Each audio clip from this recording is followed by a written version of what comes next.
My name's Pat Ivey. I'm at the University of Missouri. I have the pleasure to introduce Greg Pyszczynski. Coach Greg Pyszczynski played college football at the St. John Fisher College in Rochester, New York, and experienced a cervical spine injury. This injury led him into the field of strength and conditioning. He began as a student assistant strength and conditioning coach at St. John Fisher College, where he oversaw football and several other sports. He then became a graduate assistant at Eastern Michigan University, where he climbed to the position of associate head. In 2013, June, he joined the staff at the University of Illinois and is now at the University of Buffalo as the head strength and conditioning coach for football. Please help me to recognize and introduce Greg Pyszczynski. Thank you, Coach.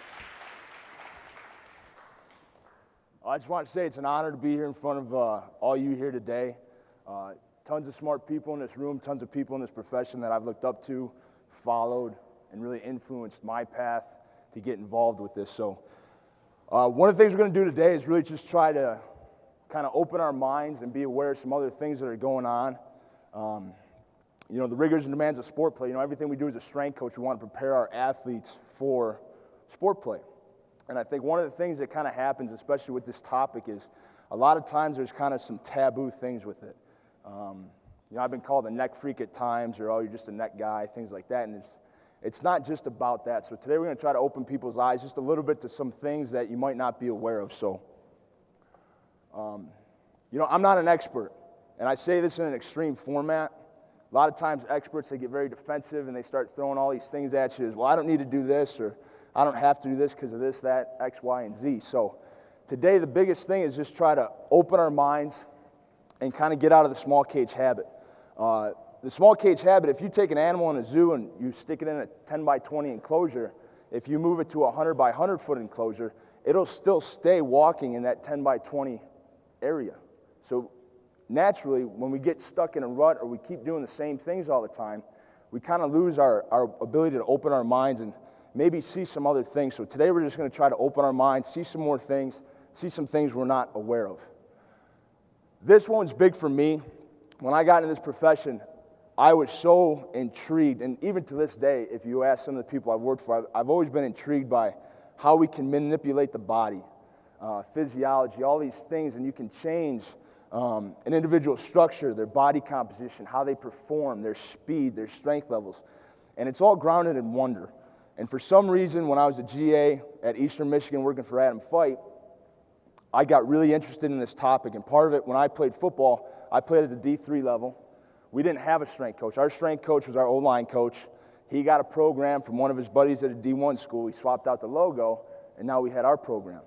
So once I realized you could get in this profession, and you could be a strength coach, and you could prepare athletes for their sport play, that's really kind of where everything started. And like I said, when I got to Eastern Michigan, this kind of really became more for me.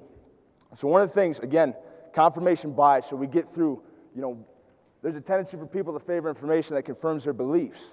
And that's okay.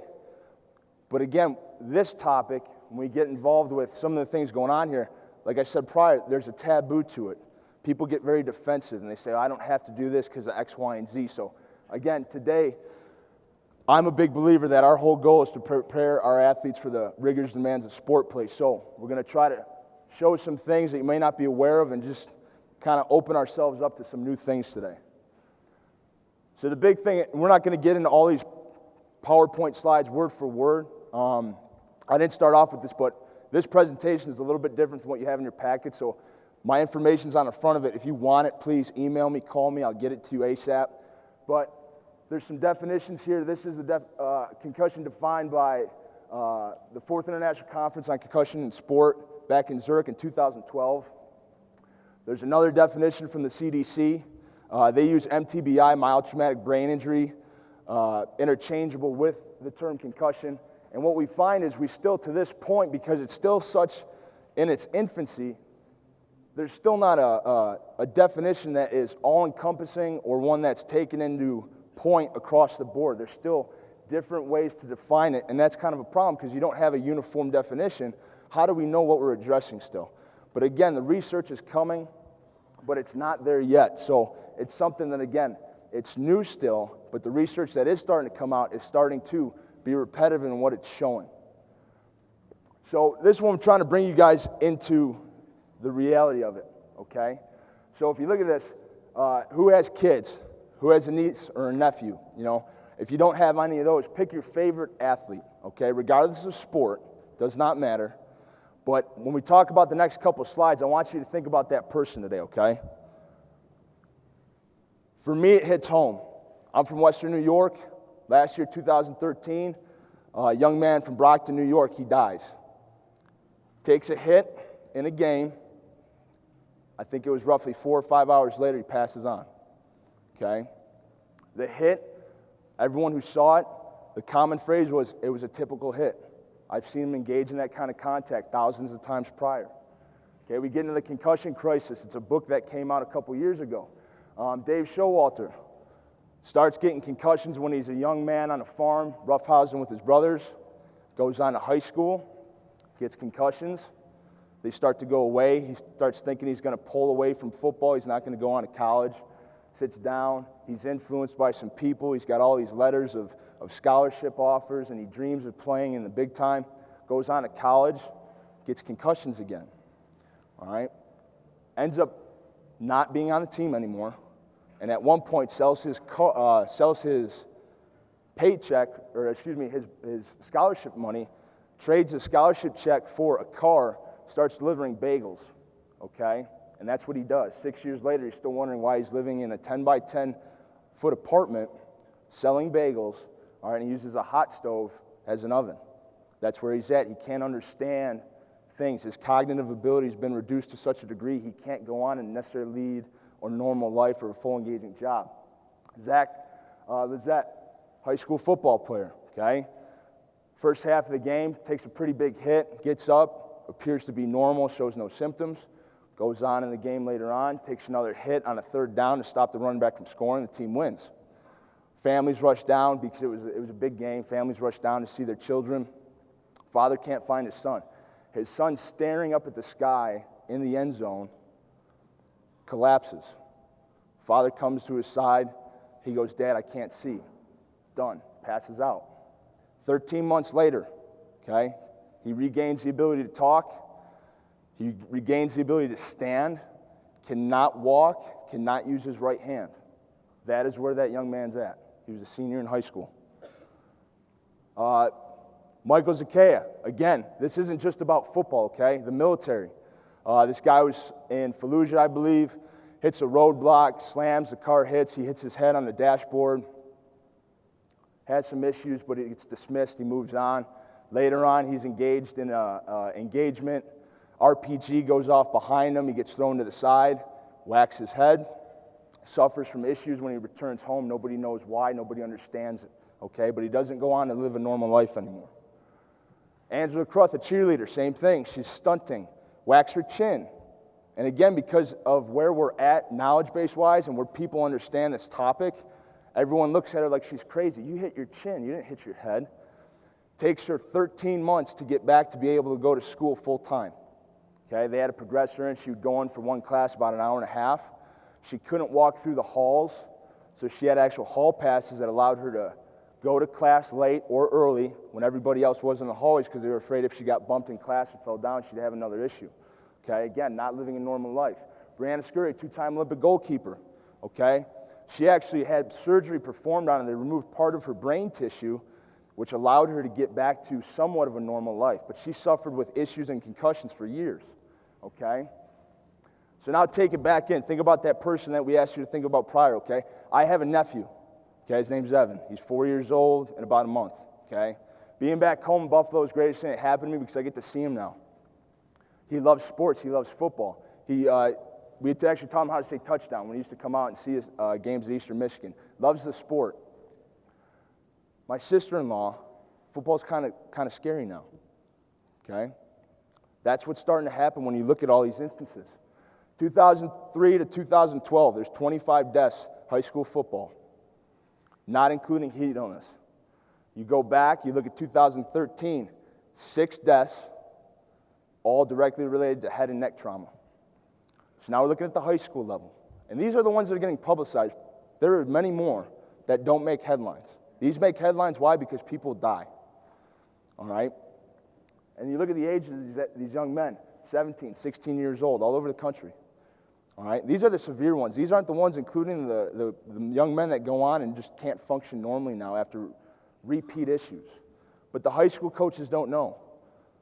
Strength coach at the high school level, forget about it. Somebody who's just trying to help out and be a good person. They don't know. So, again, the reoccurring issue with all these things was it's a typical football tackle. It's a textbook tackle. I've seen them do it 1,000 times, okay? Now fast forward to where you're at. You watch these young men who you take responsibility over, and you watch them do the same things. But are we doing enough to try to reduce the likelihood? You know, the data's out there, the info's out there. Is it inconclusive a little bit at this point? Yes.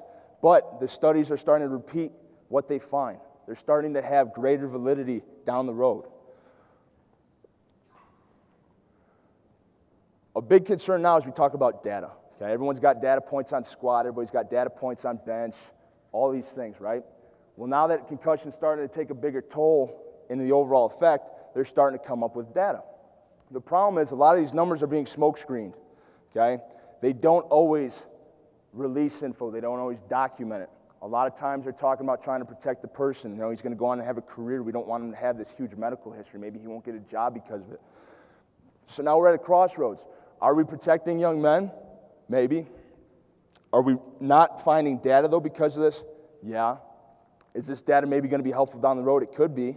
Again, we're talking about an area that's still in its infancy that I think we could do more to maybe find a better answer than what we have now.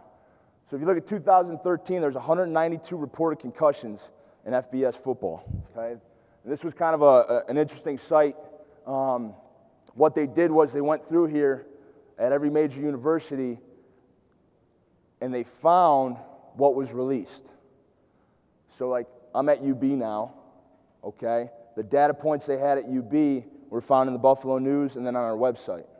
So, again, they don't have access to all the data, but what they did access, they put on this graph. So the problem is, though, this graph is not a great depiction. Thomas Dompier is the president of Daedalus, Center for Sports Injury Research and Prevention. 192 seems pretty low. Where they're estimating right now, there's roughly 4,000 concussions per year across the whole range of all levels in football. So when you see 192 reported, they already know that's low. They know it might not be accurate, but what they do have to grab onto, it's completely not even close, okay? Football, okay? NFL, same deal. 152 reported concussions 2013. There's over 228 diagnosed. Why? Why don't they have the others reported? When you start getting into preseason, they don't have to report these issues. They don't have to put it on anything. They don't have to recognize it. When you start getting later on in the season in the NFL, if we're talking right before playoffs, if you lose in a playoff game, any injuries occurred during that game, they don't have to be reported. Okay? Right now, that's how it's set up. So we lose data. We lose data points. We lose repeat subconcussive hit data. Okay? There's a lot going on here that we still need to address. And a lot of times people think, it's just football. It's not just football, okay? If you look at what's the greatest predictor of injury, previous injury, okay? At the high school level, and some of this might be hard to read for you, but this top graph here, all right, this is girls basketball, 2012 to 2013, okay? 14% chance of concussion in practice, 28% chance of concussion in competition. High school basketball, 12% chance of concussion, 16% chance of concussion. Up on the top right here, baseball. Okay, 5% chance of concussion, 12%.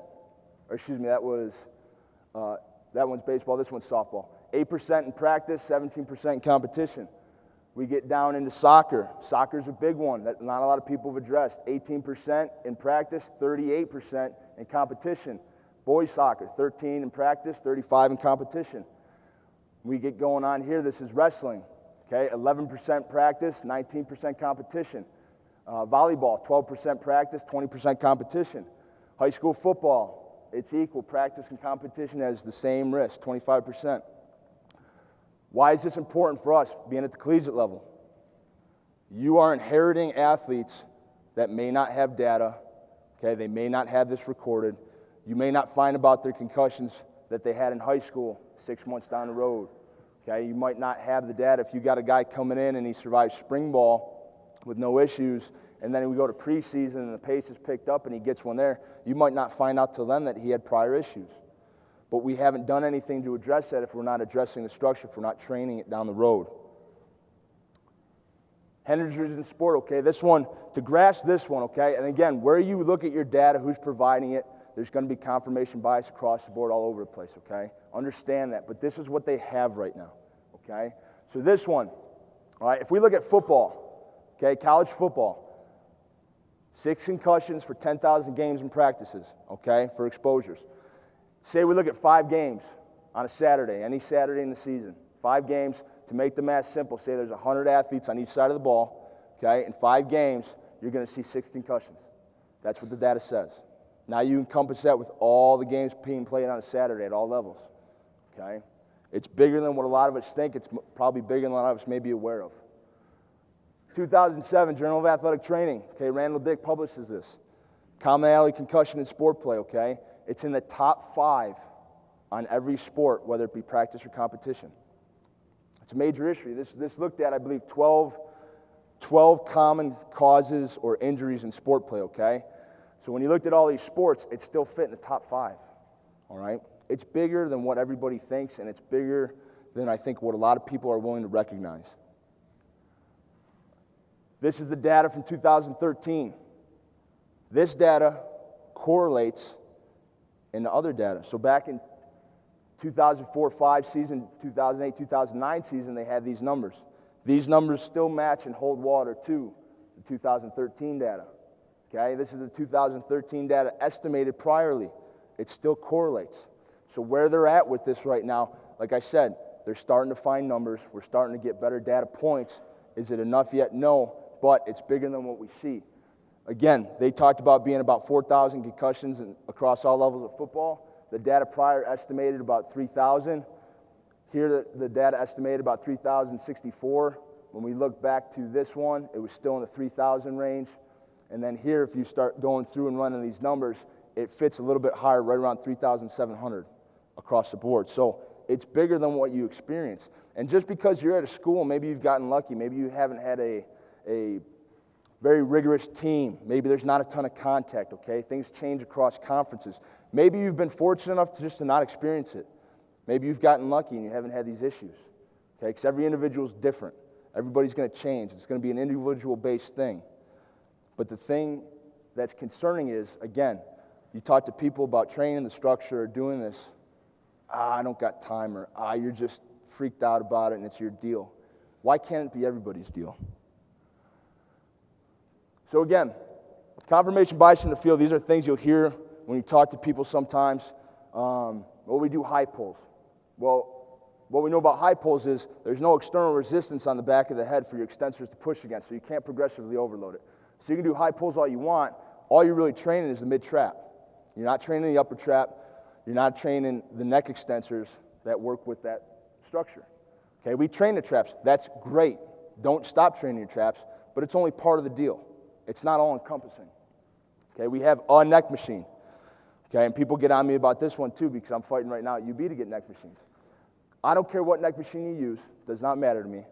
But the key to a neck machine is what? Progressive overload. We learned that in the infancy of when we get into this industry. Progressive overload. You want to make somebody better? Add more weight. Hit a rep count, add more weight. Try to hit that rep count with a new weight. It's a base training method for us. So neck machines allow us to do that, okay? We train it functionally. If you told me you train it functionally, I'd expect you to name 8 specific movements that target all areas of the head, neck, and trap, okay? Most times when you ask people to say, I train it functionally, they don't know what half those are, let alone train them, okay? So when we get into functionality with that structure, I don't know necessarily what that means. We work all the angles. If you say that, I would ask you to define the angles.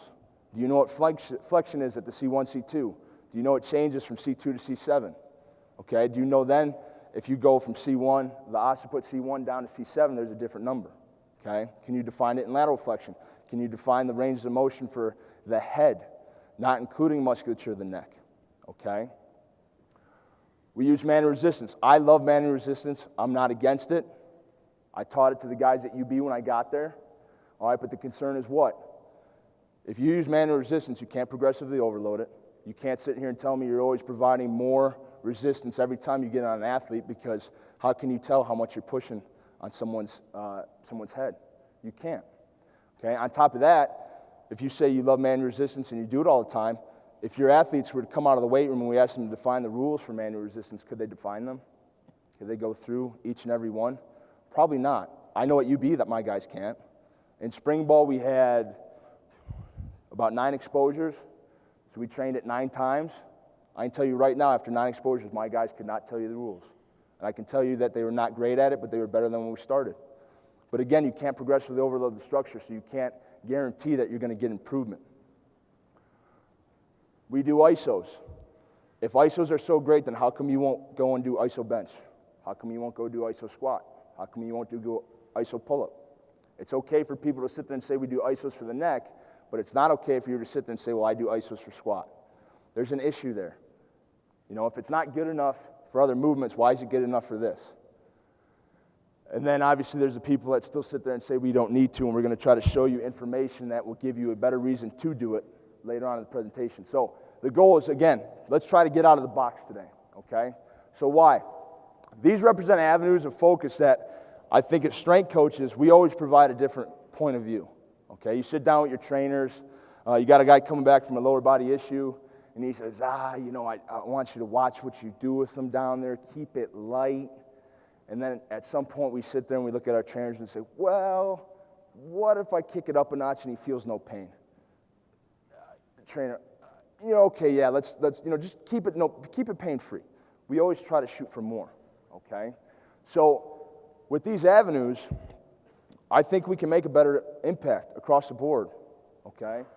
We talk about return to play protocols, rules, skill of the athlete, skill of actually training the movements, equipment, exposures, strength training, athletic trainers and working with those, certifying and certifications, NFL testing, mandating movements, which is kind of an interesting debate, and then head coaches and administration. You have to educate these people, okay? This is our discipline, okay? We're the ones with the degrees, we're the ones with the experience, we're the ones who chose this field to work in, not the head coaches, not the administration. So at some point, you do have to sit down, and if you're going to try to make an impact here, you want to get better with this, you have to be able to educate those people. Why? Because they have influence over what you can and cannot do. And again, you know, we're talking about being at the CSCCA, and we're members of this great organization. You know, I remember sitting down there last year, and we sat there and said, you are the gold standard. You know, we're going to be the best thing in the business. Then let's make movements and let's try to make impacts so that we can represent the organization to the fullest. And let's make an impact that could help young men and women down the road so we don't have to sit there and say, yeah, I had an athlete at one point, you know, came back to visit me a couple years and, you know, they found out he had issues and, you know, now he's got to live in a home because he can't take care of himself. Because that is what happens. Especially if you talk to some older coaches in the field, it's happening, whether you're aware of it or not. So return to play protocols, these are concerning. Why? And I've seen it at the schools I've been at. You know, they ask the athlete to engage in no activity, and then they get them to light aerobic work, sport-specific work, and then finally when they start to engage in non-contact training drills, that's when they really start to allow the strength training.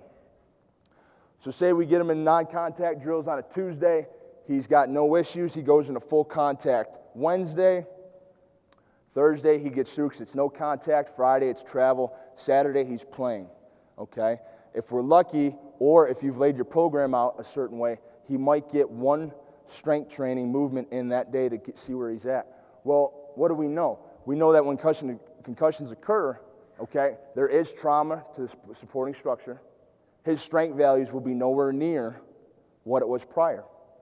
So when we look at return to play guidelines, for every major joint in the human body, athletic trainers have a strength value they like to get him back. You know, we were at Illinois, and we had a guy get approved to go back to full contact. Well, he was only at about 72.5 of his lower body best effort. He's not in a position to protect himself yet. Why are we going to release him now? You know, let's get him to 82.5, 85%. Well, we don't have the data, and we don't fight for it with the neck. Okay, that's an issue. They revamped the return to play guidelines, okay? This was released by the American Academy of Neurology, all right? Now it's immediate action. They're supposed to be taken out right away. They've got to see a specialist. There's a gradual return to play protocol, similar to what we showed in the previous slide, but it's a little bit elongated now. They're trying to get more movements trained. Not necessarily head, neck, and trap movements, but they're trying to train the athlete and get him a little bit more back to what he was prior, even with concussions now, okay? And they go on to talk about children and teenagers, should be managed a little bit differently, more conservative looks on them. But the key is every individual is going to be different. You can send a guy out there and he could go and whack his helmet play after play after play, and he may be fine. And then you might have that one guy that goes out there, the whistle's blown, he trips up, and just a little dink on a shoulder pad, and it's lights out, okay? Every individual is different. Going through this a little bit more, okay, they talk about the sports with the greatest risk for males and females. They talk about those who've experienced repeat concussions. You've got to watch that more. This one's interesting because there's no college data that I could find on this, but we do have some NFL data right now, about 2 years worth, and we'll have 3 years at the end of this season. We know that the first 10 days post-concussion is the greatest and highest risk to get a second concussion, okay?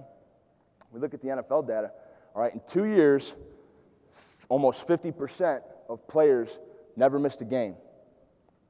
Well, what does that mean? That means that they're going back to full engagement in a physical, violent game in that 10-day window, okay? Now, what they haven't shown now is those athletes that return after missing no games, who's getting the repeat concussions now? And is it lasting longer? Are they sitting out longer? Are the symptoms severe? Are they having worse cognitive issues? That's the stuff that's coming down the road once we start getting the baseline data going here, okay? But again, this is concerning. Why? Because I've seen athletes return to play within that 10-day window. And maybe he gets through that first game fine, but the repeat subconcussive hits that we'll talk about in a little bit here, those are still occurring. And what a lot of people don't know is you may get a concussion on Saturday, you may not have symptoms till Wednesday. And then everybody's looking at like, well, what happened at Tuesday's practice? It never happened at Tuesday's practice. It happened Saturday. But we don't know. Okay, there's not enough things out there, and we're getting better at evaluating it and finding it and seeing it, but still to this day, we're not there yet. No compelling evidence in regards to equipment, okay? Not a single helmet had better statistics, okay? An interesting thing, they're starting to evaluate concussions now. They're finding individuals with the APOE4 gene have a higher risk of having neurobehavioral impairment down the road. Would that lead to something like a sickle cell test? I don't know. But it's a new thing that they're starting to have more to be able to evaluate. You might be able to sit down, and when you bring kids in, you may say, hey, this kid's at higher risk right now because he has this gene. It's something that's coming down the pipe. All right, concussion policies by league. What's crazy is a lot of these didn't start till 2011. Why? Because when football got hot with it and becoming a big issue, you saw a trickle-down effect, okay? NHL has it now. The NBA has it.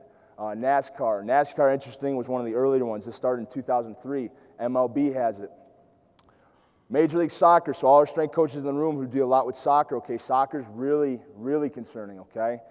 Soccer might end up being as high as football one day. Why? Because it's starting to become not a hotter sport, but you're seeing more involvement with it down the road. You're seeing more expansions, especially Major League Soccer. And what's terrible from our perspective when we're trying to find data and see what's going on here, they're not going to release any of their data at this point.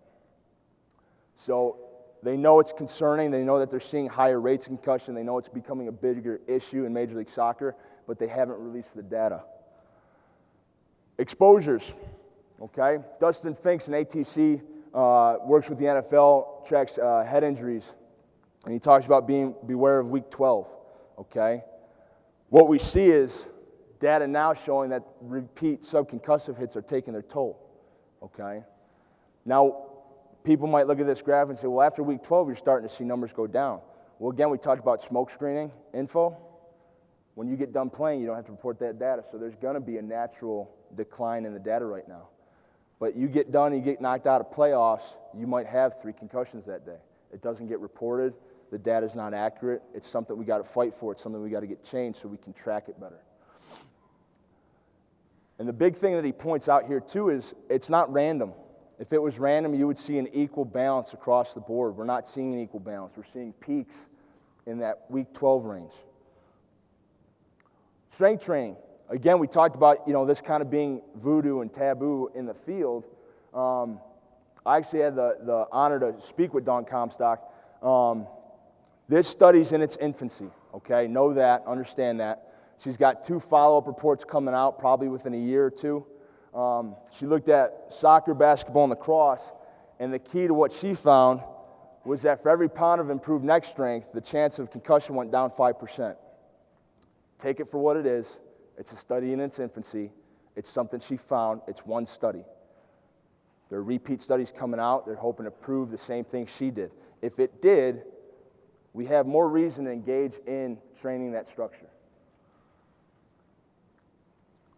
Certifications and certifying bodies, there's so much crossover across everything.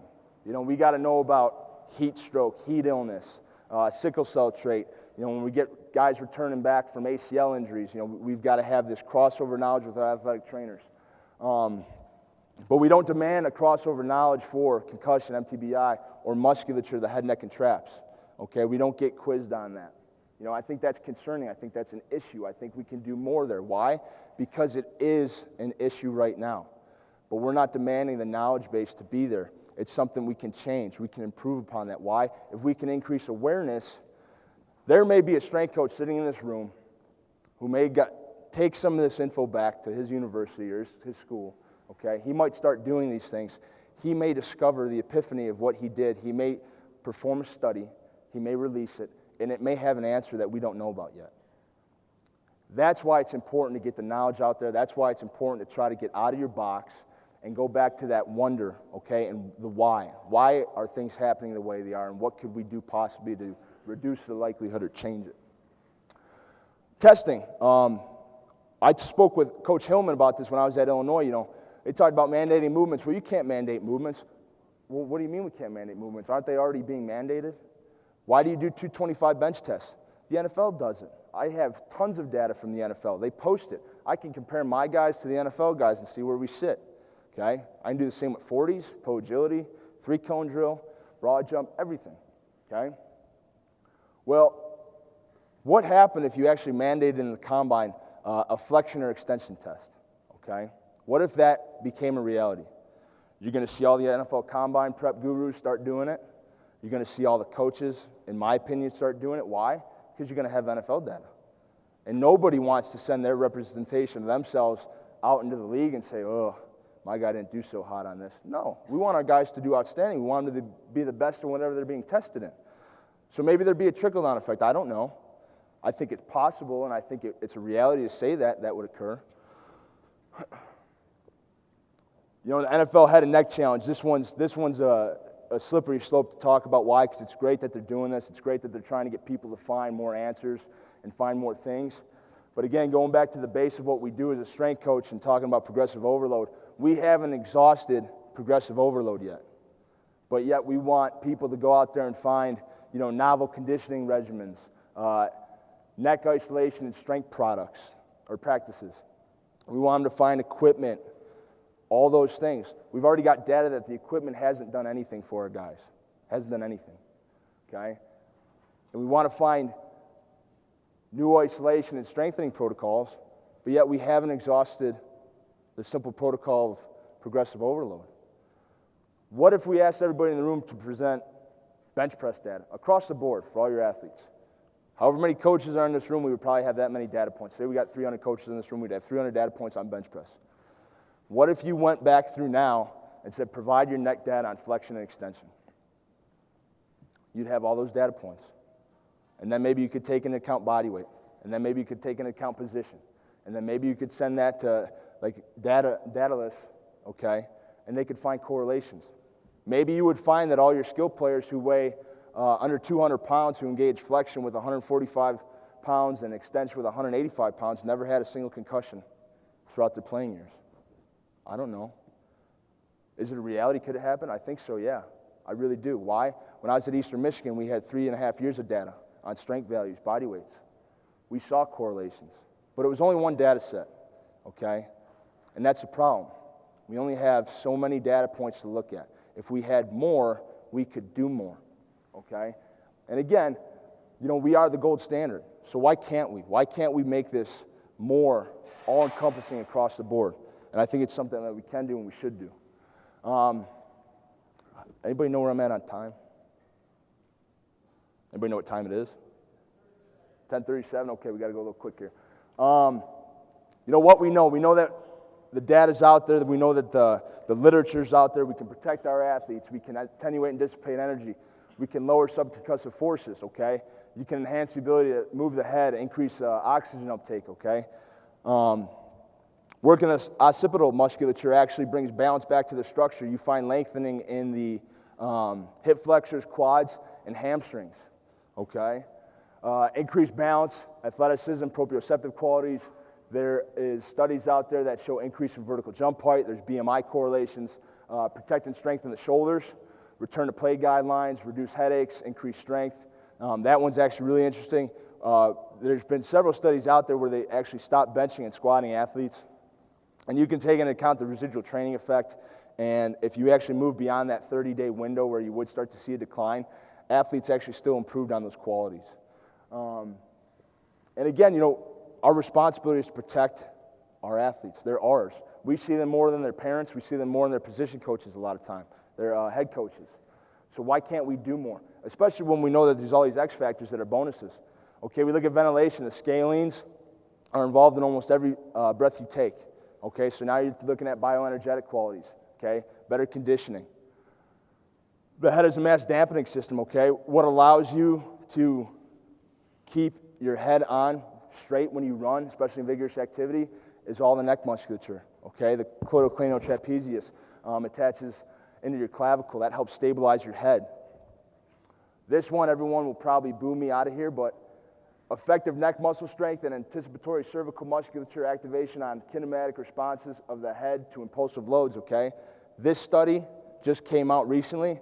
This one really, in what it, again, take it for what it is. It said if you want to improve running form, it said train your neck. Okay, why? Head and neck muscles are countering the arm swing as the arms are countering head pitch and rotation. The body, the structure, it's all-encompassing, okay? Rate of force development. They did a couple studies here. This is just one of them. They looked at vertical jump height. So they asked athletes to jump without clenching their jaw. Then they asked athletes to jump while clenching their jaw. There was improvements in vertical jump height, okay? And this one's been done several times to prove this. BMI, we get these great-looking bodies on our athletes. We get a musculature. They look like Greek gods, some of them, okay?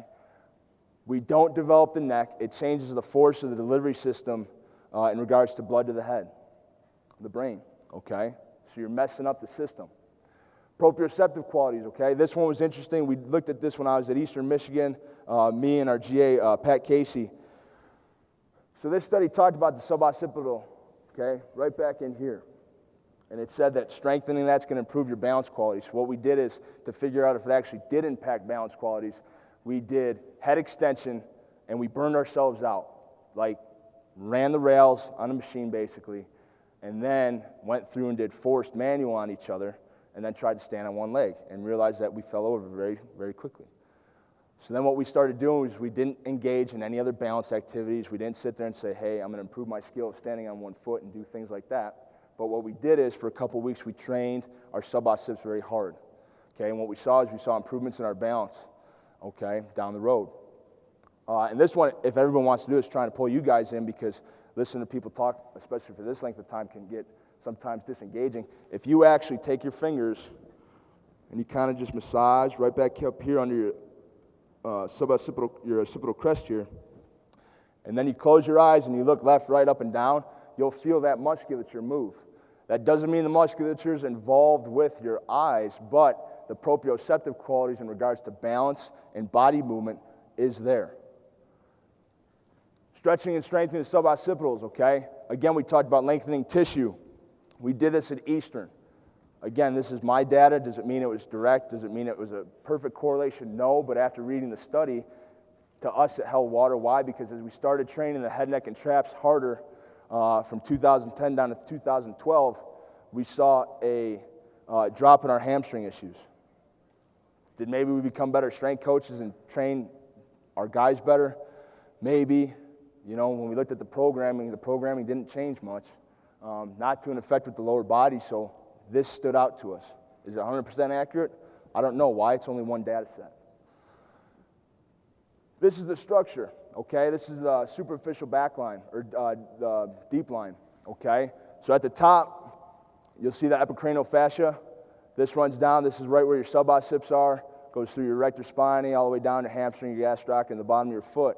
It's all connected, okay? And there's actually a front line as well, which I did not put in here. Attenuate and dissipate energy, okay? The muscle tendon unit, okay? It acts as a force dissipator, all right? When tendons function as power attenuators, all right, the process of reduction. So when we look at strengthening the area, and again, we heard a little bit about this yesterday, we can make muscles stronger, which will help build stiff, thicker tendons and help dissipate force to a greater degree. And again, we talked about this yesterday. Well, you got to watch your stiffness because stiffness will lead to injury. But when we talk about training the musculature in the fashion that we would think is maybe better and not engaging in just random chaotic activity of down and up, we can provide that balance with keeping our pauses and then slowing our lowers. So for me, these were my experiences. In 2009, when I was a summer intern, you know, it was something that was just kind of there. It wasn't really anything special. When I became a GA, there was a concern. We'll show you the data in a minute. 2010, we start doing it more, but it's still not our priority. 2011, it became our priority because of what we saw in 2010. And then 2012, 2013, you know, it kind of became what Blair and us at Eastern Michigan were kind of known for. And we had people talking to us, hitting us up at clinics and saying, you know, what are you guys doing? You know, what's going on? And then, obviously, my experiences at Illinois and UB. So when we first started back in 2010, in spring ball, we had 13 issues of neck trauma. In the fall, we had 55. So when you looked at the number of practices and the occurrences, you know, we were at 86% and 71%. Then we get into spring ball 2011, we start doing more. Okay, we reduce our spring ball down to 5. In the fall, we have 35 occurrences. The number there should be taken into a little bit of a twist for the simple fact that we really only had 23 individuals or 23 occurrences. The number for 35, we actually had an athlete on our team. Physiologically, he had some different things going on once he got MRI'd, so he was actually prone to having issues with contact. And if he had never played football, they would have never known about it. Okay, so he actually accounted for a lot of those occurrences. We get into spring 2012, we have 2. The 2 actually that had those issues in that spring ball, they were actually new to the team, and they had not been training with us for more than, I believe, 3 or 4 weeks. They had just started the first week of spring ball, engaged in practice, and then we were in the process of training them and getting caught up to everybody else. So they actually hadn't had the prior training done to that. Okay, and then we get into fall 2012, we had 20. Now, the one thing to keep in mind, because everybody say you're crazy, there's no way, you know, you got to watch practice intensity. The coach I worked for, though, at Eastern Michigan, I can tell you our practice intensity stayed the same. He was a hard coach. He trained the guys hard. He practiced the guys hard. So our intensity actually wasn't a big variable from our perspective. This is some of the data. And again, we talked about data points a lot today. This is some of the things where I think if we all did this, we could do so much more. Maybe we could find some things out. So in the winter, you know, we taught our guys the seat heights. We looked at training eccentrics, isos, and then dynamic, meaning just going forward, pausing, and then controlling the lower, not separating to eccentric only or iso only. So in the infancy of it, we started our guys out at 45 pounds, got them good at the movement, and then they started kicking up the load from there on out. We get into the summer, okay? Before they left, we found a rough 8-rep max. We utilized that like we would a bench press or a squat, and then we started providing our guys percentages to train that way, okay? This one, this is the last data point I had because after this point I ended up moving on to Illinois, but this was something that I think was interesting, and I think we found a lot of good things out of it, especially as the summer went, and then after communicating with Blair with how the season went, it was one of the better seasons they had in regards to issues up top. When I was at Illinois, these data points are great. Why? Because, one, Coach Hillman is a stickler on rep performance to the highest level, and it's something I took from Illinois and something that's with me and will be with me for the rest of my life. But when we looked at training our guys, okay, we would engage in a set of front, back, right, and left, okay? The rep range was 10 to 12. There was always a great pause, and there was always a great control in the lower. One of his protocols was if you hit 12 on the first exposure, you had to come back the second exposure, hit 12 again before you would be bumped. And then we would just make a simple 2.5-pound bump, and that's how we progressively overloaded our guys. And we saw, I mean, there were some crazy strength values in this. There's a couple guys, I think, I tried pulling some of the guys on here who had some crazy, we're looking at back in the 152 all the way up until like the 185 range. You're looking at front somewhere in between 180s. We got a couple guys in the 190s. Lateral flexion, 172. Lateral flexion's interesting. There's a lot of stuff going on there. Not everybody's ever going to look the same with that. This one I think the South Carolina guys will appreciate. When we first started doing neck, and again, we talked about progressive overload, right? We didn't have neck machines when we first started doing this at Eastern Michigan, okay? So we couldn't track much, all right? So what did we do? We started doing neck measurements. Don't ask me where or how we came up with these numbers because all I can simply tell you is we sat in the office for about an hour, we looked at our guys, and this is just what we felt comfortable with, okay? So our skill guys, we looked at 17 to 18 inches for a range. Our mid-skill guys, 18 to 19. Our O-line, D-line, and 19 to 20. Now, this was back in 2010 when we had this.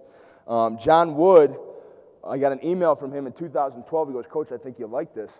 This article is from 1987, okay? Keith Kephart was the strength coach at South Carolina back then.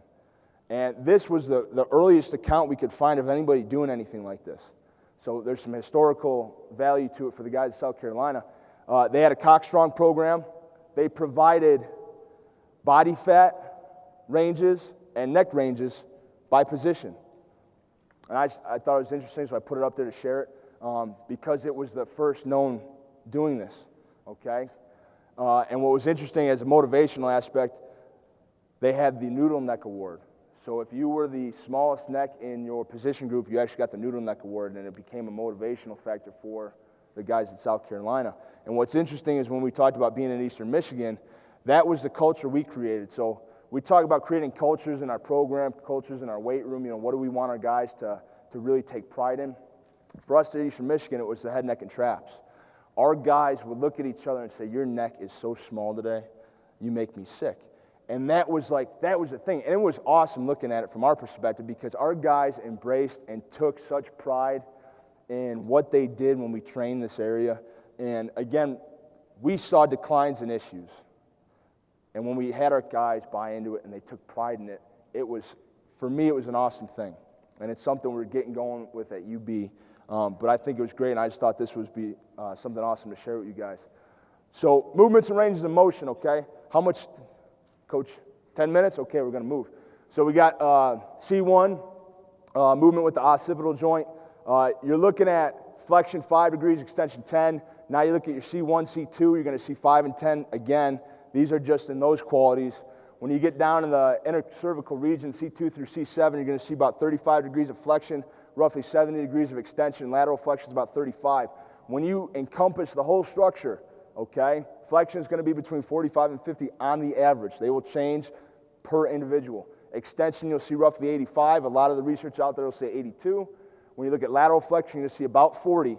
The unique thing about lateral flexion is everybody's different. All right, and everybody's different across all of them, but lateral flexion I think special and unique. Why? Because the cervical disc will actually push, pull, slide almost randomly and at will every time you move, possibly in a different way all the time. So lateral flexion is something that it can become tricky down the road. It's not something I ever personally coach very hard. Not that we didn't coach it, but it was something we always sat there and said, hey, put more weight on, hey, put more weight on. We always looked at ranges, and we always tried to get our guys really good at seeing what they were seeing in regards to the farthest they could get to, and then that became their sticking point per individual. Okay, and then axial rotation across, you're going to see about 90 degrees. Now you look at just the head, okay? Head flexion. Now these ranges are just for the head, so it's not including any of the musculature of the neck. So in head flexion, you'll see 10 degrees. If you actually retract and you pull that chin back first and then go into flexion, it'll get upwards and around 20 degrees. A lot of the literature states 21 degrees to be specific. When you look at extension, okay, just head extension is 25 degrees on the average, okay? So now we're looking at a range of about 35 degrees of just head musculature, not encompassing any of the neck musculature, okay? So now we got two systems there. All right? For people who say I train neck extension to the fullest degree and I train it hard, if you don't protract or do protrusion, you have never trained neck extension to the full degree of its ability, okay? You can't achieve it if you don't use protraction. The training of rotation is unique to the individual. Again, we talked about the cervical discs. They can slide, push, pull almost at random and at will. When you start getting into the rotation, you really got to have just a great understanding biomechanically of what's going on with the structure, and then you've got to have a real in-tune nature with you and the athletes you're training. So the rotation can get very sticky. And then we already talked about retraction, increase in range of motion there. So again, things that I think personally are awesome. This is Michigan State. They got 8 beautiful neck machines. They've got their records out there, and their guys are training it as a team. So when we look at exercise selection, okay, look at the head. You're looking at nod and tilt. Again, we talked roughly 10 degrees, 25 degrees respectively. Neck flexion, extension, lateral flexion. And then for the trap, you're looking at a single arm overhead shrug. That's one of mine I like, and I think it's important for the lower trap. You're looking at a double arm shrug to train the mid trap. Single arm seated shrug is going to train the upper trap as you isolate it. Underhand row with scap retraction is going to train the lower trap. And then the seated single arm overhead press is also going to train the lower trap, especially if you watch your lowering with that movement. So, again, neck protrusion allows full range of neck extension, okay? Neck flexion helps with postural mobility and stability of the cervical spine. Neck extension is big for bracing. Again, when you start to pause and freeze frame hits in all games, basketball, hockey, volleyball, when they're going to hit the floor, all across the board, you'll see this bracing action, okay? Lateral flexion helps with the scalenes. Head flexion works high up under the jaw. Your head extension is going to strengthen your suboccipitals, which you already talked, proprioceptive qualities, lengthening the lower body tissue. Your single arm shrug isolates the upper trap. The two arm shrug, again, we talked about the middle trap. The underhand row with scap retraction is going to develop the lower trap. And the seated single arm overhead press develops the lower trap as well. So what I try to do for you guys is to show you how you could maybe make it work, or in case you haven't had a lot of exposure with it, I laid out 2-day programming, 3-day programming, and 4-day programming, depending on what you do. And the biggest thing I think you also need to understand is we're not talking about spending countless hours doing these movements. If you're bench pressing and you're taking 2.5 minutes, 3 minutes recovery, pop in a neck movement, fit it in. I like to train it first. Why? Because I'm trying to get my guys right now, being in a new school, to understand the importance of it. Okay, we did the same thing at Eastern. Show them the importance of it. When they take passion and pride in it now you can kind of just throw it in. Why? They're still going to train it extremely hard because they know the value. Now you're just changing where you're hitting it. Okay, and it doesn't take countless hours. You look at say you're doing 3 sets of 8 to 10. You're looking at maybe 3 minutes to actually perform the movement. All right, and then maybe you're providing them time in between, like I said, those other movements. It can happen. It can occur. You can do it. We're strength coaches. You give us 2 sticks, we're going to build you a house. Okay, we're always up against all the odds. We're always up against administration, athletic coaches. I want him faster. Coach, he's 5'2". You recruited him. I know, but you're going to get him faster. Why? Because that's why I hired you. So we're always trying to make miracles, and most of the time we're almost always successful with doing it. So, and then again, the big thing with training that muscular too is the pauses are important, regardless of what you're doing, manual, machines, any of the movements, because when you get going, if you don't have the pause, you're not going to help activate the deeper musculature of the flexors and extensors, okay? Because some of the structures are built and designed in a fashion where they will actually overcompensate and take over The pause allows those to fatigue, and then it starts to engage in some of the smaller musculature based on the movement you're doing, okay? And what's crazy is, you look at the human body is designed to survive and develop and live. And an interesting point, and again, there's a lot of things we could have talked about today, but the time is always an issue. What you'll find is actually if you injure like your sterno, you'll see your scalenes grow and become the compensators for your sterno's movement qualities. That'll happen almost anywhere in the structure. Even if you start to, some instances, there's been whatever goes on as the person's developing in the womb, where they come out missing certain aspects of the musculature in the neck, and we know this because we've had coaches experience it, and they have these massive musculature that builds to take over and compensate for the lack of maybe the prime mover, flexor, or extensor. Areas for further investigation, okay, we didn't even touch on the jaw. The jaw, there's a lot of crazy stuff going on there, especially with some of the research coming out. And a big concern is, have you ever trained an athlete who's come back from a broken jaw? You know, with football, wrestling, hockey, the jaw, what? That holds the chin strap, which holds the helmet. So there's a piece that's actually directly correlated to the equipment that we're trying to use to reduce and protect our athletes. But if you don't know how to train the jaw, how do you rehab that athlete back to play? And there's things that will occur there. This study, we actually redid this study at Eastern Michigan. We analyzed surface EMG signals to determine the relationship between jaw imbalance and arm strength. Basically, for this study, we took a mouthpiece, we cut it in half, similar to what the study did.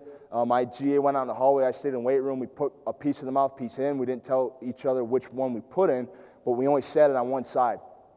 Then we held a dowel up against two safeties, and then we started adding weight to the center. The side that didn't have the mouthpiece in it was the first one to drop.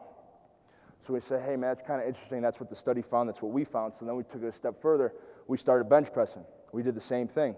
As we started climbing into above 82.5% of our bench presses, the side that didn't have the jaw or the mouthpiece in it always went up slower, especially as we got heavier and heavier and heavier. So another avenue, too, is also mouthpiece. You know, and we didn't talk a lot about training, but mouthpiece training, training with the jaw open, training with the jaw closed are three avenues you can always go into. The last thing, again, we're not going to, this one, just to show you, maybe to try to get outside of your box here is why I put these in here. I'm not going to go through these. You have these. I read a lot about Cal Dietz and Ben Peterson, triphasic training. It interested me. I thought it was interesting when I looked at it. We started messing around with a little bit of the qualities in regards to training the structure on our neck machine. So we actually did an eccentric phase. We did an isometric phase. When we would have started engaging in the dynamic part of these qualities is when I actually moved on to Illinois. So I wasn't able to follow up with the data. But again, being open to things, okay, and being willing to try things.